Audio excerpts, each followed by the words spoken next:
उनकी बताना चालू करते हैं ग्लोरियस सिटी के बारे में। उन्होंने सबसे पहले एक स्टेटमेंट कोट किया जो है आर.डी. भंडारकर का, जिसमें वो बताते हैं कि मोहनजोदारो विजिट करते टाइम में 1911 से 12 की बात है ये। उन्होंने कहा कि लोकल ट्रेडिशन के हिसाब से ये सिटी 200 साल से ज्यादा पुरानी नहीं है और जो ब्रिक्स यूज किए हैं वो स्टैंडर्ड क्वालिटी के, मतलब मॉडर्न लगा दिखाई देते हैं हर तरफ से। कुछ लोग कहते हैं कि ये मॉन्यूमेंट्स क्यों नहीं बनाए, जैसे इजिप्ट में पिरामिड और बाकी सारे जगहों पे बहुत सारे मॉन्यूमेंट्स बनाए गए।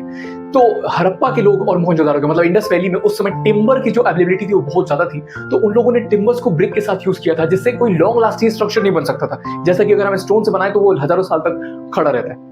आगे बताते हैं कि 1920 में जब आर.डी. बनर्जी ने और जॉन मार्शल ने खुदाई चालू की यहाँ मोहनजोदारो और पैरेलली वहां पे हड़प्पा में खुदाई चालू की गई व्हीलर के द्वारा और मैके के द्वारा, तो पता चला कि एक बहुत ही ग्लोरियस सिटी जमीन के नीचे थी, जिसमें ट्रेड एक्टिविटीज होते थे, क्राफ्ट्समैन थे, वेंडर थे और सब कुछ था।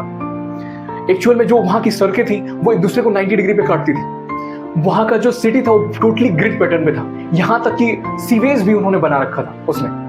आगे बढ़ने पे हम पता चलता है, आगे और लिखते हैं वो कि व्हीलर ने एक बार क्वेश्चन किया था कि आखिर अचानक से सिविलाइजेशन कहां से पैदा हो गई, मतलब पहले कुछ नहीं और अचानक से सिविलाइजेशन कहां से। तो इसका आंसर ये था कि बाद के जो साइंटिफिक रिसर्च हुआ इसमें पता चला कि 3000 बीसी में जो बलूचिस्तान एरिया था और बाकी सब एरिया, तो वहां ट्रेड और ये ब्रिक बनाने की जो प्रोसेस थी वो शुरू हो चुकी थी। तो हड़प्पा धीरे धीरे उसी का रिजल्ट था, ना कि वो कहीं से अचानक से आया था। 2600 में भी बहुत सारे 2600 बीसी में जो बहुत सारे पॉटरी मिले हैं, उससे भी पता चलता है कि ये पॉटरी आगे चल के हड़प्पन लोगों के लिए मतलब साबित हो। हड़प्पन में जो पॉटरी मिले हैं और वो जो पॉटरी हैं दोनों मैच खाते हैं या मेल खाते हैं, हम कह सकते हैं।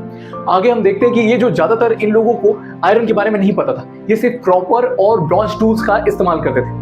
हालांकि इन लोगों ने इंडस्ट्री डेवलप कर रखी थी, बीड्स की और सिल्वर वर्क होता था इनके यहाँ, कॉपर वर्क होता था, ब्रॉन्ज वर्क होता था, मतलब एक पूरी तरह से छोटी मोटी लोकल इंडस्ट्री बना के रखी थी लोगों ने। हड़प्पा से मोहनजोदारो के बीच की जो लेंथ है वो 600 किलोमीटर, और ये जो लैपिस लाजुली एक तरह का कह सकते हैं हम, जो इंपोर्ट करते थे वो सोरतुगाई से करते थे, जो रिवर ऑक्सिस के किनारे था, और उसके बीच का जो डिस्टेंस है मेन सिटी से देखा जाए कोर से इंडस वैली के, तो 1600 किलोमीटर है। तो ये एक बहुत बड़ा मिरेकल कि इतनी दूर ट्रैवल करके और इतने एक्सटेंसिव एरिया में इनका सिविलाइजेशन फैला हुआ था। आगे बढ़ने पर उन्होंने इंडिकेशन दिया है ग्रेट पाथ एट मोहनजोदारो। उन्होंने बताया इसका इस्तेमाल जरूर एवोल्यूशन के या फिर रिचुअल्स को पूरा करने के लिए किया जाता होगा, मगर उन्होंने प्रोबेबली शब्द लगाया है, इसका कोई क्लियर कट एविडेंस प्रोवाइड नहीं किया है। मदर गॉडेस के बारे में कहा उन्होंने, बहुत सारे लोगों का मानना है कि वो गॉडेस ऑफ फर्टिलिटी थी, बट इस पे भी कोई क्लियर कट इंडिकेशन उन्होंने नहीं दिया। उन्होंने कहा है कि ये प्रोबेबिलिटी ही है कि वो गॉडेस ऑफ फर्टिलिटी है। बहुत सारे क्वेश्चन भी किए हैं इसके रिवर्स में, वो ज़्यादा जरूरी नहीं है क्योंकि आज इंडिया में एक्सेप्ट किया जाता है कि वो गॉडेस ऑफ फर्टिलिटी ही है, सारी स्टैंडर्ड बुक्स में यही पढ़ा जाता है। उसके बाद उन्होंने बताया कि मिनिएचर में 2 मेन मिनिएचर हैं, वो एक मेल और एक फीमेल है, और ये जो है वो जो नमाज का कल्चर है इसके बाद रीजन ऑफ तुर्कमेनिस्तान का, वहाँ के कल्चर से बिल्कुल मेल खाता है जो मिनिएचर है ये।